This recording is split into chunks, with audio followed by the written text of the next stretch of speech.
కోల్కతాలో junior doctor మీద అత్యాచార ఘటనపై తెలంగాణ మంత్రి సీతక్క స్పందించారు. ఇది చాలా దారుణమైన విషయమని అన్నారు. మహిళల రక్షణ ప్రతి ఒక్కరి బాధ్యత అన్నారు. ఇందుకోసం తమ ప్రభుత్వం కృషి చేస్తుందని హామీ ఇచ్చారు. డాక్టర్లకు తమ ప్రభుత్వం అండగా నిలబడుతుందని అన్నారు. డ్రగ్స్ నియంత్రణకు తమ ప్రభుత్వం కట్టుబడి ఉందని అన్నారు. కోల్కతాలో జరిగిన అత్యాచార ఘటనకు నిరసిస్తూ తెలంగాణ రాష్ట్ర వ్యాప్తంగా ప్రభుత్వ ఆసుపత్రులలో ఓపీలను నిలిపేశారు. హైదరాబాద్లో గాంధీ ఆసుపత్రిలో వైద్యులు ఆసుపత్రి నిరసన తెలిపారు. అదే సమయంలో ఓ రోగిని పరామర్శించేందుకు మంత్రి సీతక్క అక్కడికి వచ్చారు. ఇక నిరసన తెలుపుతున్న డాక్టర్లకు ఆమె సాంఘీభావం తెలిపారు.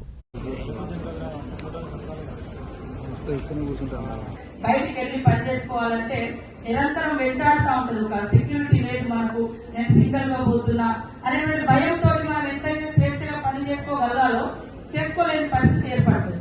సో ఖచ్చితంగా మరి ఎక్కడటువంటి ప్రభుత్వం కూడా మమతా బెనర్జీ గారు నిన్న కొంత స్పందించినట్టుగా కూడా మా దృష్టికి వచ్చింది.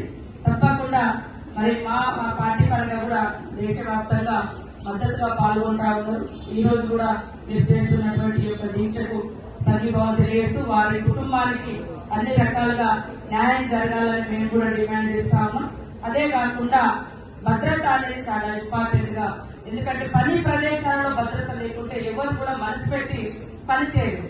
ఎప్పుడూ భయంగా పని చేసుకునేటువంటి పరిస్థితి వస్తుంది. సో అట్లాంటిది రాకుండా ఖచ్చితంగా మేము కూడా రాబోయే కాలంలో ఇక్కడ కొన్ని సంఘటనలు జరిగినాయి, వాటి పట్ల కానీ జరగకుండా నివారణ కోసం కానీ అన్ని యాక్షన్ ప్లాన్స్ రెడీ చేస్తాను. రాబోయే కాలంలో మీ అందరి యొక్క సహాయ సహకారాలతో మహిళల్ని రక్షించుకోవడం, మహిళల్ని భద్రత కల్పించడం, మహిళలకు మరి గౌరవించడం, ఇదందరి మనందరి బాధ్యతగా, ఈ సొసైటీ బాధ్యతగా మనం ముందుకెళ్దామని తెలియజేస్తాం.